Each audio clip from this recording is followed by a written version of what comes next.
بسم الله الرحمن الرحيم. مدعي عليل محمد يوسف وحارت اسكول تارونت المستقيم. waxaan u mahadcelinayaa iskuulka hay'adda almustaqiim iyo iskuulkeedaba. muqdisho iyo meelo badan oo dalka gudihiisa waxaa ku nool kumanaan caruur agoon ah oo niyad fiican u haya in ay heer wanaagsan ka gaaraan waxbarashada balse aan helin nasiibka ay asaagood heleen. kani waa iskuulka ay hay'adda almustaqiim foundation ka hirgelisay muqdisho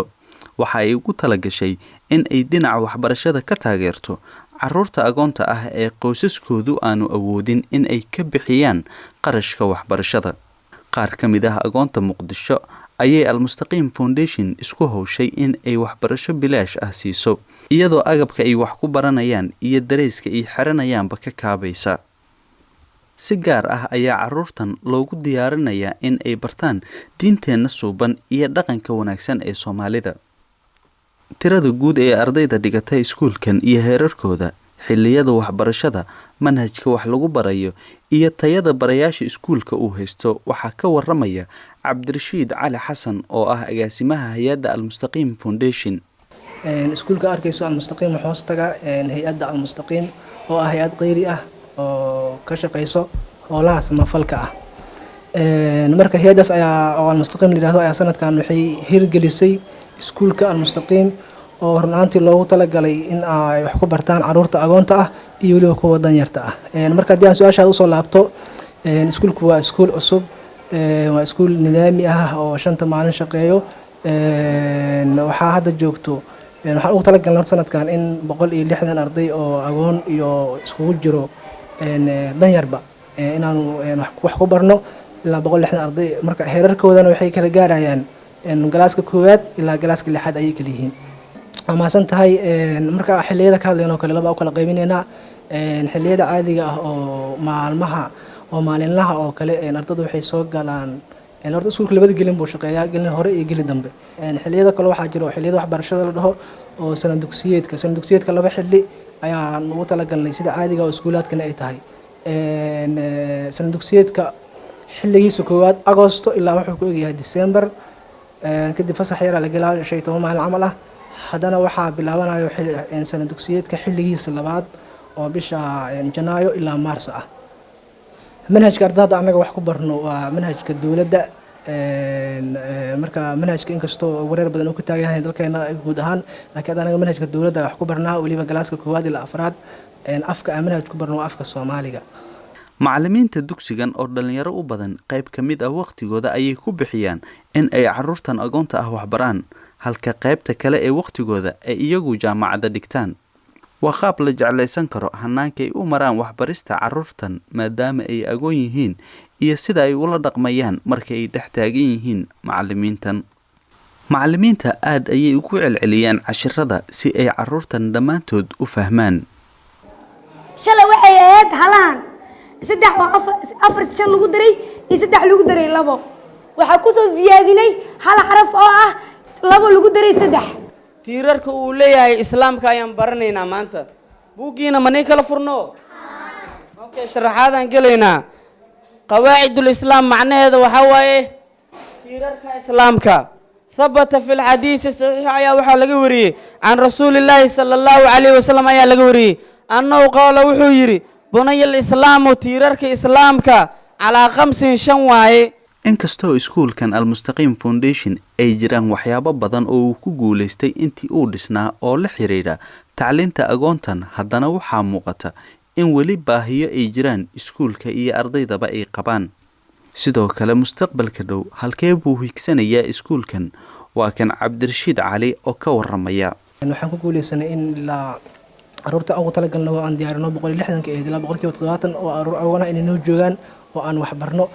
waxyaabo kale oo ku guuleysan waxa kamid aan dhihi kara xataa iskuulaadka kale ugu duwan tihiin in aan caruurta maado oo ugu soo kordhinay oo tacliim salaad dhaho oo maalinta maalmaha oo Talaadada Arbacada. marka horta iskuulka baahiyihiisa u maano sida hore u sheegnay iskuulka wuxuu hoos tagaa hay'adda almustaqiim ay hoos tagaa. hay-aduna sanadkan caruur 50 gaaraysa ayaa kafaalaqaadkoodii la helay, laakiin inta kale ee 160 arday ahaa way dhiman yihiin wali kafaalaqaadkoodii lama hayo. laakiin waxaan isku celcelinaa 50kaas caruur ah oo ay soo dad shakhsiyaad walaalo Soomaaliyeed ah ay kafaalo qaadeen ayaanu ku celcelinaa marka baahiyo waxaa jiro kale in aanu carruurtaas in la kafaalo qaado u baahanaa agoonta si waxbarashadooda u sii jirto oo sii socoto iskuulka mustaqbalka waxaan higsanaynaa insha Allah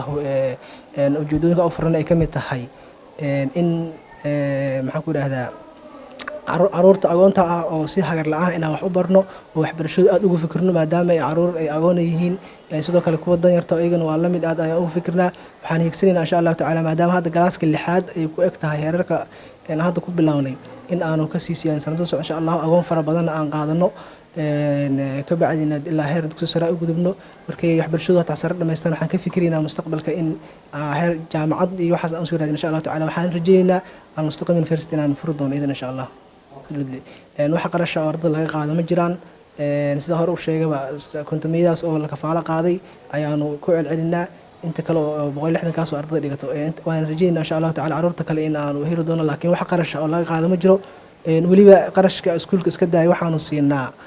buugaagta iyo qalimaanta iyo waliba ardada kale aan awoodin uniformkana waa on kadnaa sida waalidiinta ka marqaati kacayn qaar ka mid ah waalidiinta carruurtan agoonta ah ayaa muujiyay dareenkooda farxadeed kadib markii al-Mustaqim ay ka dabooshay walwalkii ay ka qabeen waxbarashada carruurtooda ما شاء الله صفي أنا وأركادي هذا وتاجر صناعي بقولكي بقول وأنا علينا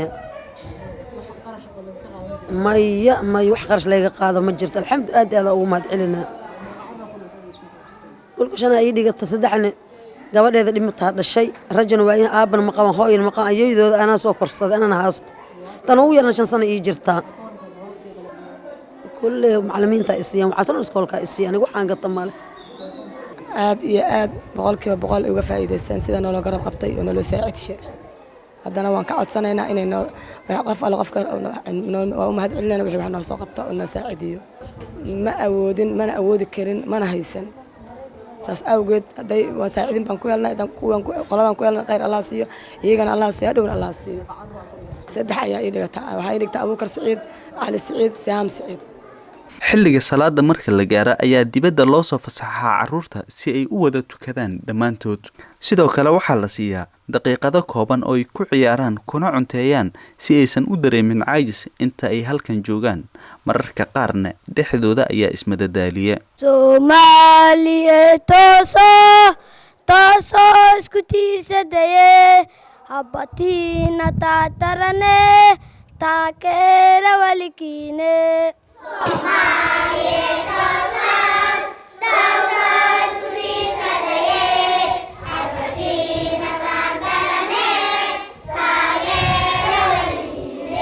dhaqaalaha ku baxa waxbarista carruurtan waa mid ay bixiyaan dad Soomaaliyeed oo jooga meelo kala duwan oo dunida ah arrimahaasi iyo bilowga fikirka waxbarista carruurtan agoonta ah waxaa inoo sharaxaya gudoomiyaha sare ee hay'adda al-Mustaqim Foundation Cabdixakiin Cabaas Xaaji Iimaan hawshan waxaan ugu dhalishay markii aan ogaanay baahiyo badan oo ka jira wadanka agoon badan iyo dad danyar wadanka joogo kadibna hay'addan waxaan aasaasnay sanadkii hore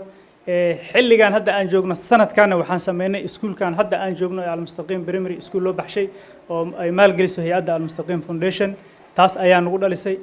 haddana meel wanaagsan ayay noo maraysaa hay'adda dhaqaalaha ee ku caawiso iskuulka ku furan yahay macallimiinta iyo wax kasta ee lagu baxsho qarashkaas waxay ka timaadaa qarashkaas dad mutadawiciina oo khayrka jecel oo ku sugan adduunka dacaladiisa haba u badnaatee Mareykan Yurub iyo South Africa dadkaas ayaan weydiinaa in ay kafaalo qaadaan agoon sidaas ayaana ku xallinaa qarashaadka iskuulka isbedelka ugu weyn wuxuu yahay in aan anagu iskuul hadda aan furanay bil iyo bar uu furan yahay ka hor laakiin iskuulaad kale aan macnaha isticmaali jirnay alxamdulillah dad ayaa ilmo kafaalo qaaday ilaa 50 ku dhow boqolna weli lama kafaalo qaadin qarashaadkaas ayaan ku bixinaa ciyaalka iskuulkooda qalinkooda buugooda iyo wixii kale ay u baahdaan sida macallimiinta oo kale iyo kirada guriga dad ayaana naga caawiyo oo qarashaadkaas baxshay ummadda muslimiinta oo Soomaalida ay u badan tahay waxaan ugu baaqayaa oo meel kasta joogto in ay hawshan naga caawiyaan agoonta ay kafaalo qaadaan agoonka kafaalo qaadkiisa sanadkii dhan waa $300 bishii waa $25 $25 waxaan ku bixinaa macallinka kirada guriga qalinka iyo buugga iyo ciyaalka uniformkooda kuwii aan iibsan karin Sheekh Maxamed Sheekh Cumar Dirir ayaa waxa uu sheegayaa bixinta sadaqada iyo faa'iidooyinka ay leedahay nin isaguna sadaqaystay baa ka mid ahaa sadaqa bixiyey ayaa ka mid ahaa kuwii ilaahay u hadhaynayay maalinta qiyaamaha ilaa ay midigto bidixdu ogaan weyday waxay midigtu bixinaysa faa'iidooyinka sadaqada waxaa ka mid a dawaa'un lilamraad albadaniya almustacsiya cudurrada jidhkee adkaada sida ruuxda u dawaysa cudurrada jidhkee adkaadana waa lagu daaweeyaa sadaqada wax ka bixi maalkaaga walaal si aan dhammaanteenba u caawinno agoonteenna Soomaaliyeed.